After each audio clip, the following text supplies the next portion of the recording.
Nos conectamos con La Plata, nos conectamos con Ingrid Láser, que nos trae las noticias políticas, su mirada desde la semana. ¿Cómo le va? Muy bien, Manu, ¿cómo estás? Bueno, un saludo a vos y a todos los que nos están escuchando. La verdad es que estamos en una semana complicada, en una semana que arrancó bastante difícil y que tuvo un fin de semana que lo precedió, digamos, que tuvo muchísima rosca, ¿no? En la Quinta de Olivos particularmente. Funcionarios de distintos niveles desfilando en la Quinta de Olivos a ver qué podía tomar como decisión el gobierno en unas horas bastante críticas, ¿no?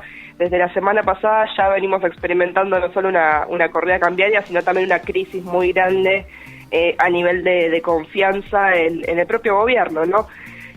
Así que la verdad estuvo bastante complejo el panorama, hubo varias operaciones, ¿no? Yo estuve chequeando mucho los medios este fin de semana y la verdad, leyendo Clarín particularmente, ¿no? Un medio que, como sabemos muy bien, fue artífice de la campaña de Mauricio Macri, lo ha posicionado como el candidato a la presidencia que, bueno, finalmente terminó ganando en el 2015.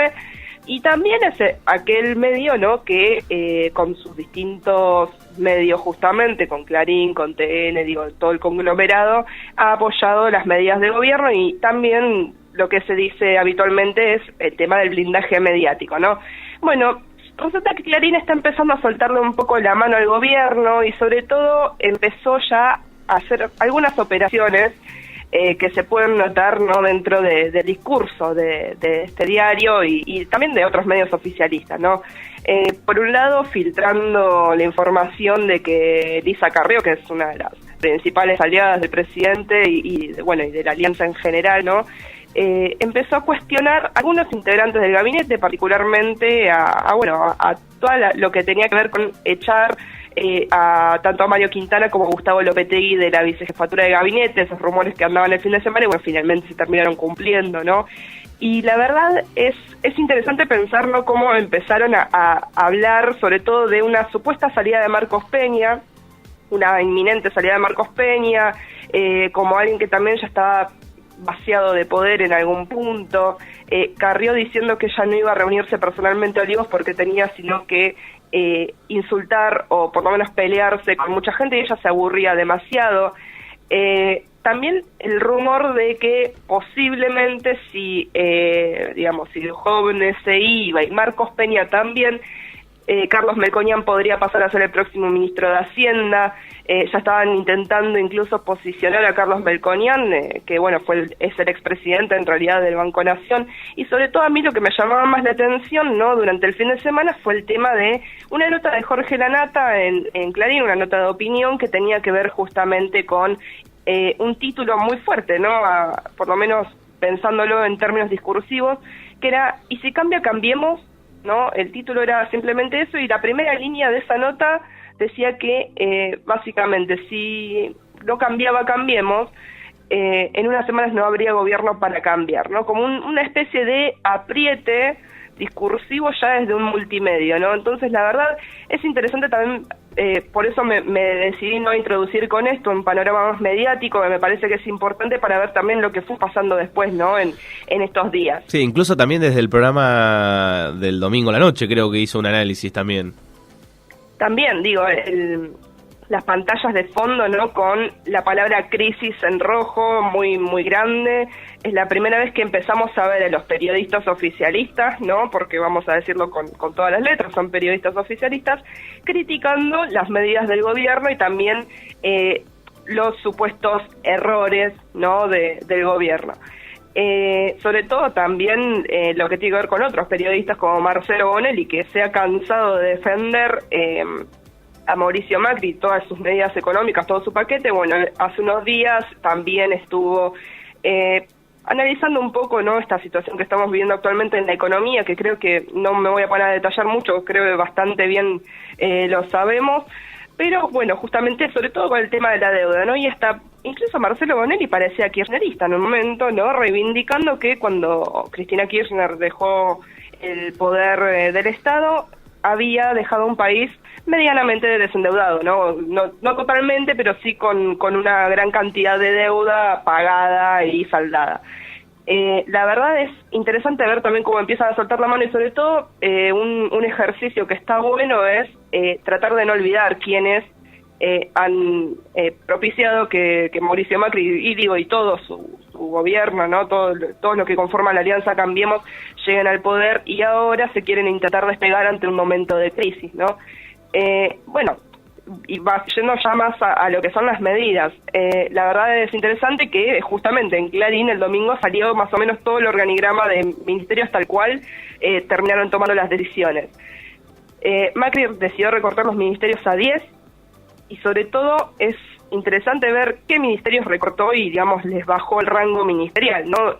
Por ejemplo, uno de los casos más emblemáticos de esta decisión que tomó el presidente y, bueno, y todo su gabinete, tiene que ver con que el Ministerio de Salud pasó a ser una secretaría dentro del Ministerio de Desarrollo Social. La verdad es triste que eso pase. ¿Por qué? Porque estamos justamente desinvirtiendo en un área que es sensible, que ya tiene muchísimas falencias siendo ministerio. O sea, imagínate si se le reduce el rango ministerial. ¿Qué pasa con esto de que se le reduce el rango ministerial? Se le reduce la partida presupuestaria. Es achicarlo, ¿no? Es achicarlo, es recortar el presupuesto que se va a invertir dentro de salud. En este caso ahora es la Secretaría de Salud. Yo leí por ahí que ni siquiera los militares se animaron a hacer esto en salud. Solo pasó 2 veces en la historia argentina esto. Pasó con Aramburu en el 55 y con Onganía en el 66. Justamente 2 gobiernos de facto, ¿no? 2 dictaduras, podríamos decir, pero ni siquiera en el 76 se animaron a tanto. La verdad es que, bueno, después otros ministerios que también pasaron a secretarías, ¿no? Tienen que ver con el Ministerio de Trabajo, por ejemplo, también, que desde el 47 más o menos, no, perdón, sí, desde el 47 hasta el día de hoy nunca había bajado su rango ministerial, pasó a ser una secretaría también. Digo, eso también da cuenta de cómo el gobierno piensa el trabajo, ¿no? Está dentro de lo que es la Secretaría de Producción. Y la verdad es interesante también pensar cómo el Ministerio de Educación terminó nucleando a ministerios exministerios, en realidad, tan grandes como Ciencia y Tecnología, que es un área que el Estado fue invirtiendo mucho no en estos últimos años, sino en años anteriores, ¿no? Y que se ha desarrollado un complejo científico-técnico muy grande en la Argentina y que, bueno, ahora está nuevamente en modo de vaciamiento, ¿no? Como hace 20 años casi, ¿no? Como en la crisis de los 90, donde, por ejemplo, Cavallo mandaba a lavar los platos a los científicos. Bueno, algo muy similar está pasando. En el CONICET se están recortando muchísimas becas y la verdad es importante ver cómo empiezan, ¿no? a reducir estos lugares, a reducir el presupuesto, sobre todo en Ciencia y Tecnología. También, bueno, el Ministerio de Cultura pasó a ser una secretaría dentro del Ministerio de Educación. Y no me quiero olvidar este dato porque me parece que es interesante y es central, es que el Ministerio de Agroindustria también pasó bajo la órbita del Ministerio de Producción, es decir, como secretaría, ¿no? O sea que Luis Echeverre, el expresidente de la Sociedad Rural, tiene un rango ahora de secretario de Estado. Se había rumoreado durante el fin de semana que Echeverre iba a pasar a la órbita de la jefatura de gabinete con Agroindustria, cosa que, a la órbita del Ministerio de Hacienda con Nicolás Dujovne, que dentro del gobierno es una de las grandes internas, no los grandes contrapuntos. ¿Por qué? Porque Dujovne ya, bueno, sabemos con respecto a la conferencia de prensa que dio el lunes que va a haber una escalada en las retenciones, ¿no? Al sector agropecuario. Bueno, están bastante de contrapunto. Si hubieran estado ahí los dos juntos hubiera sido bastante catastrófico. Bueno, decidieron finalmente ponerlo en el Ministerio de Producción. Los otros ministerios quedaron, digamos, iguales, ¿no? Defensa, seguridad, justicia, transporte. Bueno, la energía también pasó a ser una secretaría dentro del Ministerio de Economía. La verdad es que después el resto quedó bastante igual, ¿no? Pero son 10 ministerios. Bueno, Mauricio Macri dijo, decidí compactar mi equipo el lunes. La verdad, bueno, vamos a hablar un poco también de eso, ¿no? Del mensaje del presidente del lunes, que a diferencia del mensaje que había dado la semana anterior, duró un poco más, duró 25 minutos. También fue un mensaje grabado. Bueno, yo el lunes estuve un poco con la cobertura, ¿no? Digital del discurso, y la verdad fue importante ver esto, simplemente de que estaba pactado a las 8:30 de la mañana y finalmente terminó saliendo después de las 9:30. Se rumoreó y después se confirmó, ¿no?, que tuvo que grabar 2 veces el mensaje, porque, digamos, no había ensayado bien los gestos, ¿no? De hecho, se filtraron videos hace unas horas de Macri ensayando gestos de preocupación para este mensaje grabado. Lo vi, yo no estaba seguro, son verídicos la ensayada. Sí, se filtraron dentro. Ahora, la verdad es interesante también ver quiénes filtran, ¿no?, esos videos, porque la verdad estás desprestigiando ya la imagen de alguien que ya no está generando demasiada confianza en gran parte del electorado, en gran parte de la sociedad y en los mercados también, ¿no? Y que filtres eso, la verdad, es bastante complejo. Sí. El mensaje del presidente, bueno, fue justamente en esa línea, ¿no?, de hablarle un poquito más a la sociedad, a diferencia del mensaje anterior, que era totalmente dirigido a los mercados. Y la verdad, bueno, igual ya parecía un Claudio María Domínguez. Sí, desde el vamos, digamos, es medio pobre como imagen que esté grabado, digamos, en una situación en la cual nos encontramos, ¿no? Que esté grabado, ya para mí no va. No, claramente, por un lado, bueno, esto le quita espontaneidad al mensaje. Nosotros, yo sobre todo como comunicadora, ¿no?, y como analista de discursos políticos, también me parece que es por un lado esto de la espontaneidad, pero también por un lado esto de no me importa lo que piensen ustedes, yo voy a salir con esto, no voy a dar lugar a que me salga nada natural, que no me vaya del discurso y que, digamos, no quede mal, ¿no? Y la verdad no sé si es momento de pensar en quedar bien o quedar mal, sino más bien tratar de justamente hablar con sinceridad, si se quiere, pero también con las cartas sobre la mesa, ¿no? Pero sobre todo con un tema que tiene que ver más con bueno, una visión de cercanía, si se quiere. Un mensaje grabado demuestra un alejamiento muy grande del gobierno y la sociedad, digamos, y sobre todo con lo que dijo discursivamente el presidente, ¿no? Siempre la culpa es de los otros. Si bien reconoció que iba a aumentar la pobreza y que, bueno, que había algunas medidas que no habló de fracaso, pero sí habló de que no habían sido las mejores, después repartió todos los clichés de siempre, ¿no? Que íbamos a hacer Venezuela. La verdad me parece interesante, ¿no?, esto de siempre la comparación con Venezuela y el camino del desabastecimiento, cuando, por ejemplo, ya hay empresas que con el tema de la corrida bancaria, la corrida cambiaria, decidieron no sacar su producción a la venta hasta que no se estabilice el tipo de cambio, ¿no? Hay desabastecimiento, no un desabastecimiento rotundo y total, pero sí ya hay falta de alimentos en distintos supermercados. Se está recurriendo a una táctica, si se quiere, que es bastante penosa, que ya pasó en distintas provincias del país, como son los saqueos, y bueno, y los resultados, ¿no?, que lamentablemente tienen. Y también, sobre todo, el tema de otros clichés, ¿no?, que fue recuperando el presidente en su discurso. La culpa a las distintas tormentas que se fueron desatando, de vuelta a los fenómenos climáticos, el tema de los cuadernos, de la causa de los cuadernos que quitan la confianza en el país. La culpa son desde las medidas del gobierno anterior, pero finalmente después se toman medidas que son propias del gobierno anterior, como reforzar el programa de precios cuidados, reforzar también lo que son los bonos de las asignaciones universales por hijo, para contener, ¿no?, un sector social que es muy vulnerable y que con estas medidas claramente va en mayor caída, ¿no? Y la verdad es, bueno, después apeló mucho al tema de lo personal.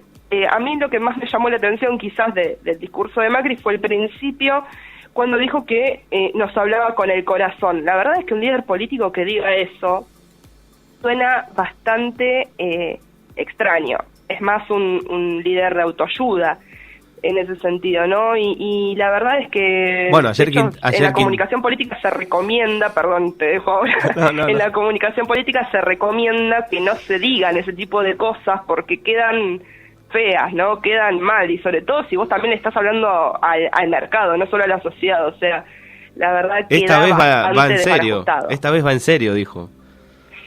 Sí, esto ya lo vienen diciendo igual desde el año pasado, desde la campaña del 2017, que recuerdo a María Eugenia Vidal diciendo, esta vez es en serio, ¿no? Y la verdad es como que antes era en joda, no se entiende.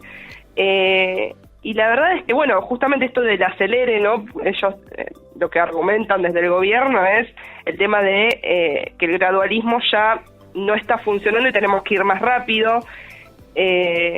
Y sobre todo el tema de que nos acostumbramos a vivir por encima de nuestras posibilidades. Eso a mí, la verdad, me quedó dando vueltas, sobre todo en una línea muy muy grande que tiene el gobierno, que es esto de, sobre todo, la línea del flan, ¿no? De este falso chiste, porque no sé cómo explicarlo, ¿no? Pero la verdad, un supuesto chiste de Alfredo Casero sobre la metáfora del flan, hasta González Fraga cuando dijo que el kirchnerismo nos había hecho creer que podíamos comprarnos celulares e irnos de vacaciones. La verdad es como hay una línea muy grande del gobierno, ¿no? De esto, de esta idea bien ideológica, bien de clase alta, que tiene que ver con, bueno, si sos clase media no te mereces todo lo que tenés y no, vos tendrías que ajustar tus gastos, porque en realidad tus gastos son ínfimos al lado de los esfuerzos patrióticos que hay que hacer por el país, ¿no? Como una cosa bastante extraña, como vos no te mereces tener lo que tenés, no te mereces crecer incluso, ¿no? Entonces la verdad es un discurso que tiene como toda esta carga simbólica de clase, básicamente, y que la verdad el presidente tenga que ensayar gestos de preocupación antes de grabar un mensaje, justamente, ¿no? Me parece que tiene que ver con, bueno, ¿por qué habría que ensayar gestos de preocupación si realmente estás preocupado al respecto? De hecho, periodistas oficialistas, nuevamente repito, como Nelson Castro, que bueno, se ha desligado un poco antes que sus colegas de TN, viene diciendo también, ¿no? Esto de que lo nota Macri muy alejado de lo que tiene que ver con el clima social, el humor social, ¿no? Respecto a su propia base electoral, digo, la nota también lo dijo, se traicionó su propia base electoral con este aumento del dólar, ¿no? Tan grande y la falta de control del aumento del dólar. Sobre todo también un presidente que le deja a su ministro de Economía, le delega a su ministro de Economía, bueno, de Hacienda en este caso, que cuente todas las medidas económicas. La verdad es como, bueno, lo deja en un lugar bastante raro a él, como si no estuviera conduciendo realmente la economía, ¿no? El presidente. Bueno, respecto a Duhovne, ¿no? Nos metemos con Duhovne, salió a hablar después de este mensaje grabado, él ya salió a hablar en conferencia de prensa igualmente, una conferencia de prensa también bastante extraña, y bueno, y algunas de las medidas que explicitó con palabras muy difíciles, cosa de que no le entendamos mucho lo que nos decía, ¿no? Hablaba del tema de que vuelven las retenciones, para las exportaciones, ¿no? Sobre todo, habló de, bueno, la vuelta a las retenciones a la exportación de trigo, de maíz, que las había quitado el gobierno, fue una política de Estado ya desde principios del 2016, si mal no recuerdo, y compensa los ojeros de alguna manera también porque estaba en un camino de reducción de las retenciones, ¿no? Más gradual, bueno, ahora se las redujeron directamente para que tengan mayor rentabilidad. Más o menos lo que se habla respecto a las exportaciones es que los exportadores deberían pagar un derecho de exportación de 4 pesos por dólar, y de, bueno, para los productos primarios y los servicios, ¿no? Y de 3 pesos por dólar para lo que es el resto de las exportaciones. Otra cosa que también remarcó Duhovne en la conferencia de prensa tenía que ver con la llegada al déficit cero, ¿sí? Y, bueno, una gran confianza de llegar a un nuevo acuerdo con el FMI que se firmaría en la segunda quincena de septiembre, ¿no? Duhovne el mismo lunes a la noche viajó a Washington a reunirse con Christine Lagarde, la presidenta del fondo, y bueno, y los dos demostraron que había algunos avances ya en la negociación, pero se está esperando a la reunión, ¿no? Que tienen las principales cabezas del fondo. La verdad igual es también hay algunos datos que me parece que son interesantes, ¿no? Que desde la firma de este primer acuerdo, que no se va a poder cumplir, ¿no?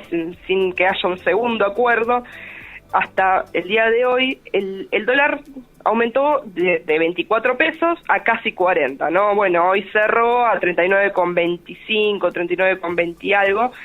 Y el riesgo país también, desde la firma del primer acuerdo con el Fondo Monetario Internacional, aumentó 400 puntos, ¿sí? Pasó de 400 a casi 800 puntos. Y las reservas del Banco Central, ¿no? Con este tema de justamente de tratar de contener el precio del dólar sin mucho éxito, cayeron en 11.830 millones de dólares, ¿no? Entonces, bueno, la verdad es que son datos que son interesantes, que me parece que tienen que ver, ¿no?, con también una gran fuga de capital que se está dando en el país, porque justamente se convirtió en un escenario tan propicio para la fuga de capitales, que terminan pasando estas cosas, ¿no? Estas corridas bancarias que fuimos experimentando este año. O sea, ya hace un par de columnas yo venía diciendo, es la tercera corrida cambiaria ya en el año. Y mientras tanto, no, el presidente del Banco Central está en Brasil disfrutando en las playas. La verdad es que, bueno, también eso da cuenta de cómo se preocupa el gobierno respecto, ¿no?, a la situación económica.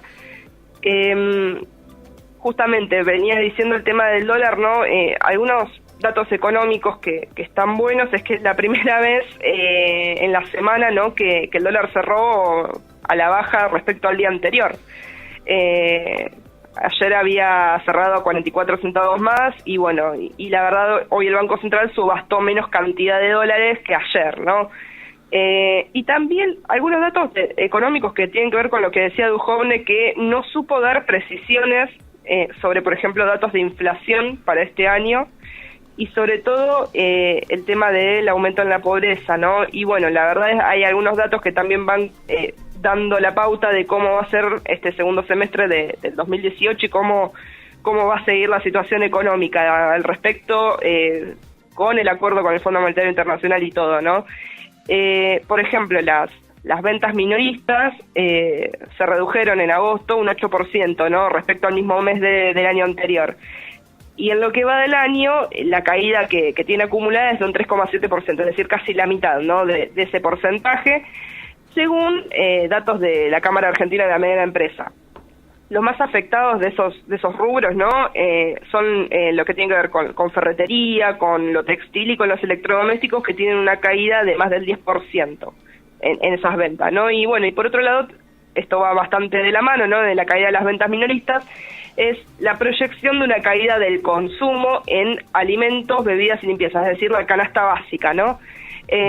Según una consultora que es Standard World Panel, se proyecta una caída del consumo del 4,7% para el segundo semestre, ¿no?, para el famoso segundo semestre que nunca llega. La consultora dice que los alimentos de la canasta básica, bueno, en realidad los precios de la canasta básica aumentaron un 109% en los últimos 3 años, mientras que el gasto promedio de cualquier casa, ¿no?, un hogar de familia tipo, ¿no?, aumentó un 92%. ¿Qué pasa? Justamente esa diferencia que hay de 17% se hizo, según este informe, ¿no?, sobre todo cambiando los lugares de compra por algunos mayoristas o con cupones de descuento incluso. O sea, en muchos casos no es que esa diferencia que hay entre la reducción del consumo no tiene que ver con simplemente dejar de consumir, quizás, o sí, pero sí reduciendo un poco el tema de las marcas, ¿no? Sobre todo, antes quizás se compraban más primeras marcas, ahora se compran segundas marcas o marcas de supermercados. Me pasa a mí incluso, yo tuve que reconfigurar mi salida al supermercado, ¿no? Porque, y la verdad, también los gastos del hogar tienen que ver con comprar productos de menores marcas, o de marcas incluso que son de los mismos supermercados, ¿no? Esto, las famosas marcas Jumbo, en el caso de los supermercados más grandes, bueno, tiene que ver con eso básicamente, no el tema de la caída del consumo de la canasta básica. Por otro lado, también otra caída de porcentajes, ¿no?, en el país tiene que ver con la actividad industrial, que viene también cayendo ya desde hace 3 meses, tienen unas grandes caídas en porcentaje. En este caso, en julio registró una caída del 5,7% respecto al mismo mes del año pasado, según un informe del INDEC, ¿no? O sea, inobjetable. El propio Estado te dice que la actividad industrial cayó de esa manera. Entonces, estamos en un contexto en el que pasan estas cosas, ¿no? Digo, una caída muy grande del consumo, una caída de las ventas minoristas en distintos rubros y sobre todo una caída de la actividad industrial, más un crecimiento muy grande de la devaluación de la moneda y por otro lado eso, digamos, se traduce en una inflación muy grande. ¿Qué pasa con todos esos datos de la actividad económica? Bueno, generan lo que está pasando actualmente hoy, ¿no? Un proceso de recesión económica sumado a una inflación muy grande y que habitualmente en lo que es economía se le llama estanflación, ¿no? Justamente es esta mezcla de una caída muy grande en la actividad económica en general, una caída muy grande en el consumo, pero también en la producción, más un aumento muy grande en los precios, ¿no? que nosotros vemos en la economía real, y sobre todo una disminución muy grande del poder adquisitivo. Entonces estamos en este círculo vicioso, ¿no? De alguna manera, con todo lo que tiene que ver con la economía, un círculo que igualmente se viene generando y siendo un caldo de cultivo desde hace mucho tiempo. Que se haya tomado la decisión de que Argentina se abra al mundo, ¿no? Como dice el propio presidente, bueno, conlleva ciertas cuestiones que tienen que ver con justamente que no se pueda frenar el crecimiento del dólar, bueno, salvo el día de hoy que por lo menos se disminuyó un poco, ¿no? El precio de la divisa norteamericana, pero también, digo, estar mucho más débiles frente a condiciones externas, esto que mencionaba el presidente mismo en su discurso, ¿no? El tema de la lira turca, la famosa lira turca, la apreciación del dólar a nivel mundial respecto a las economías emergentes, a nosotros nos termina repercutiendo porque tenemos una economía mucho más endeble, porque hay mucha menos intervención del Estado, ¿no? Entonces, cuando se dan estos procesos, siempre está bueno justamente agarrarse primero de estos datos y sobre todo para construir un panorama un poco más a futuro. Es interesante ver también cómo está cada uno, ¿no? En su propia economía y también analizarlo eso, cruzarlo con las variables económicas. Muchas veces no se hace y me parece que es interesante, ¿no? Frente a ciertas desinformaciones, ¿no? A las palabras difíciles de la economía, está bueno siempre volver a la propia economía, la economía real, la economía casera, ¿no? Exacto, la que cuando pagamos las cosas a fin de mes ahí nos damos cuenta en carne propia lo que han subido las cosas. Bueno, semana caliente, se fue Quintana, también le iba a preguntar cortito, estamos ya corto de tiempo, pero Sí. lo fueron a Quintana, ¿qué se cansó, se pudrió de contar dólares? ¿Qué pasó con Quintana? No, Quintana a mí me llama la atención profundamente, ¿no? Digo, justamente hacía 2 semanas más o menos vendió sus acciones en Pharmacity finalmente, ¿no? Lo que tendría que haber hecho desde un principio, y después no fueron. O sea, la verdad es como, no quiero decir pobre Quintana porque no, claramente, no, es un ser del mal, pero igualmente llama la atención, ¿no? Un poco eso, que eran los ojos y bueno, no me acuerdo qué era la otra cosa que había dicho el presidente, pero eran sus ojos y su sabiduría, su inteligencia, algo así. Bueno, se sacó los ojos y a la inteligencia, tanto a Quintana como a Lopetegui. Quedó Andrés Ibarra, el ex ministro de Modernización, quedó como vicejefe de gabinete de Marcos Peña. Digo, Quintana específicamente se fue leyendo dando un poema budista. Sí. La verdad, no tengo mucho para decir respecto a Quintana y su salida del gobierno. Me parece que bueno, que hay algunas cartas ya que se están agotando dentro del mejor equipo de los últimos 50 años, y que sobre todo hay mucha puja de intereses, ¿no? Dentro de la misma alianza gobernante, esto que yo decía al principio, sobre todo de Elisa Carrió intentando ya también operar de alguna manera al respecto, defendiendo a Quintana y a Lopetegui, digo, pero denostando la figura de otras personas que conforman el Gabinete Nacional, ¿no? Y sobre todo denostando a sus propios aliados, a los integrantes de la Unión Cívica Radical. La verdad es interesante también ver cómo se van jugando las fichas ahí también dentro de la propia alianza y las internas que hay, ¿no? Digo, que la verdad es que eso al lado de los datos económicos no sé si tiene demasiado provecho, pero me parece que es interesante también ver cómo se configuran los roles de poder, ¿no?, dentro de la misma alianza y sobre todo cómo se les termina dando la espalda más de una vez a los radicales, que al fin y al cabo fueron los que prestaron, ¿no?, la estructura partidaria en muchos lugares del país a lo que es el PRO. Y sobre todo también el tema principal de Carrió como una persona que tiene ciertos desequilibrios, ¿no?, al momento de hacer declaraciones públicas, sobre todo el tema de la adrenalina frente a la crisis, ¿no? Estamos hablando de eso y digo, mientras ella decía eso, a las horas en Chaco asesinaban de un balazo en el pecho a un chico, y menciono Chaco porque digo es la provincia de Carrió, y bueno, la verdad eso le genera adrenalina y se divierte con el asesinato de un pibe, que encima están intentando ensuciar esto. Perdón, que yo sé que tenemos poco tiempo, pero me parece que es interesante decirlo. El caso de Ismael, este nene de 13 años que fue asesinado por la policía de Chaco, de Roque Sáenz Peña específicamente, se le están achacando a este menor un montón de cosas que no corresponden, digamos, con lo que él hizo en vida, ¿no? Primero, hay que destacar, es un integrante de una comunidad QOM del Chaco y en realidad no estaban saqueando, se supo en las últimas horas que no estaban saqueando el mercado donde finalmente lo asesinaron, sino que estaban reclamando ellos, los integrantes de la comunidad, por una tarjeta alimentaria que no les estaban dando. Y finalmente terminó desatándose una represión muy grande, ¿no? Y ahora se está tratando de construir una imagen, tal cual como siempre lo hacen las personas que se encargan de eso, ¿no? De denostar siempre a quienes son los muertos que pone el pueblo de alguna manera, con que el niño tenía armas, con que, bueno, justamente era un chico violento, que en realidad había saqueado el supermercado, había intentado en realidad saquear el supermercado cuando no es así, ¿no? Incluso con fotos trucadas de un perfil de Facebook que ni siquiera es el de él, que tenía, digamos, una foto con su cara y un arma. Hay como todo un círculo bastante raro ahí, que me parece que hay que estar bien atentos y que no nos agarren desprevenidos los medios de comunicación, sobre todo que construyen este tipo de relatos sobre estos pobres pibes, estos pibes pobres que terminan muriendo por las políticas de ajuste.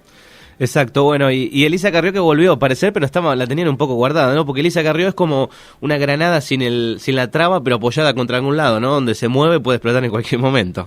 Claramente, donde estuvo, sabemos que la cosa no terminó bien. Estuvo en distintas alianzas, coaliciones, estuvo en la Unión Cívica Radical, se peleó. Ahora claramente ella los menciona como los primos tontos, casi, incluso, no con esas palabras, pero casi, y como que ella los conduce, tiene como unos manejos bastante, por lo menos desfavorables, o incluso de alguna manera también pensando, ¿no?, en poco delicados, con poco tacto, ¿no?, con sus propios aliados. Ni siquiera con los opositores creo que es tan dura, ¿no? Es más dura incluso con sus compañeros de alianza.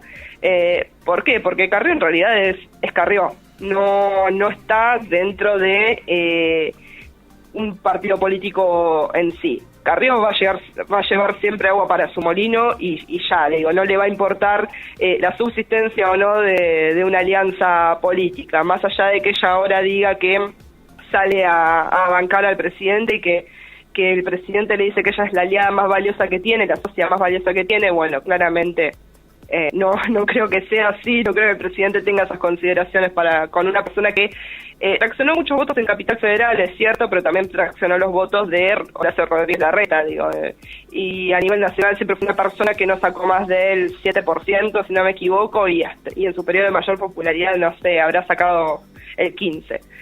La verdad es una persona que es la gran operadora política de los últimos 20 años, por lo menos, de la política argentina, que ha sido camaleónica en un montón de lugares y ha circulado por un montón de lugares, siempre termina saliendo bien parada y siempre tiene un micrófono, ¿no?, para salir a hablar. Y sobre todo tiene una gran complicidad de los medios de comunicación que la posicionan como la gran fiscal de la República, ¿no? Esta cuestión de la Lilita justiciera, ¿no? La Lilita denunciadora, que sus denuncias siempre terminan en la justicia archivadas porque no terminan teniendo ninguna prueba al respecto. Es así. Así que, bueno, es un personaje bastante nefasto en la política argentina. Me parece que es interesante analizar el recorrido de Carrió, ¿no? Y cómo determinó también muchas cosas de la política argentina en los últimos 20 años.